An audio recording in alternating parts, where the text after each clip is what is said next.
Hi, I'm Brian Trenchard-Smith, and this is Trailers from Hell. In 1983, I cast an unknown 15-year-old in my action comedy BMX Bandits.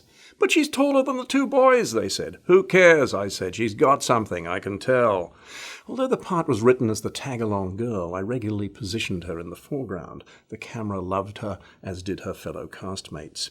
Stand-up comics John Lee and David Argue, who play the gang who couldn't shoot straight, would jokingly call her the mop or the beanpole. In fact, we couldn't find a skilled BMX stunt girl as slender as Nicole, so we used an 18-year-old boy with a red wig under the helmet.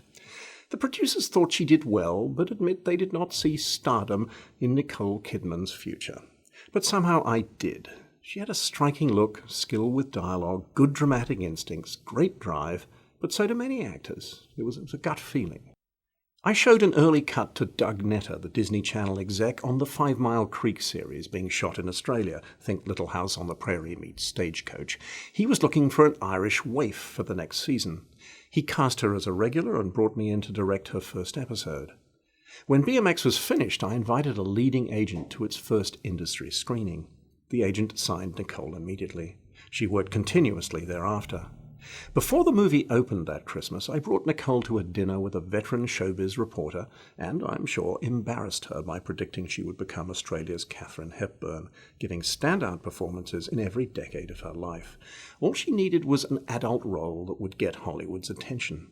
Soon enough, that role came along in Philip Noyce's stylish thriller Dead Calm, where Nicole's screen chemistry was fully demonstrated, and the rest, as they say, is history.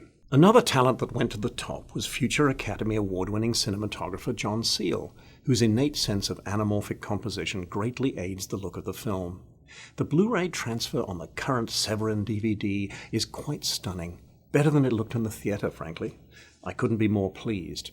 I am less pleased with the fact that the original trailer elements went missing in action several years back. No one can find them. It was one of my better trailers, too. All I can show you are the 2 TV spots I made at the same time. Putting BMX bikes where BMX bikes were not meant to be, football fields, shopping malls, building sites, etc., was the main thrust of my cell. Show kids riding wherever they wish, getting the better of adults. Every Australian kid's dream for the summer holidays. There are deliberately no parents in the film. Local audiences delivered over $1 million in 6 weeks with only daytime sessions and mainly half-price admissions. It did well in the UK and Japan, but the US distributor fumbled the release, so American kids saw only a cropped version on cable and VHS. Finally, the widescreen stereo BMX has come to home cinema, and I hope it serves in this difficult economy to point to the bicycle as an eco-friendly, health-promoting, inexpensive means of short-distance transportation. I put my 2-year-old son Eric in the film. Now he does 50-mile rides for pleasure. Wow!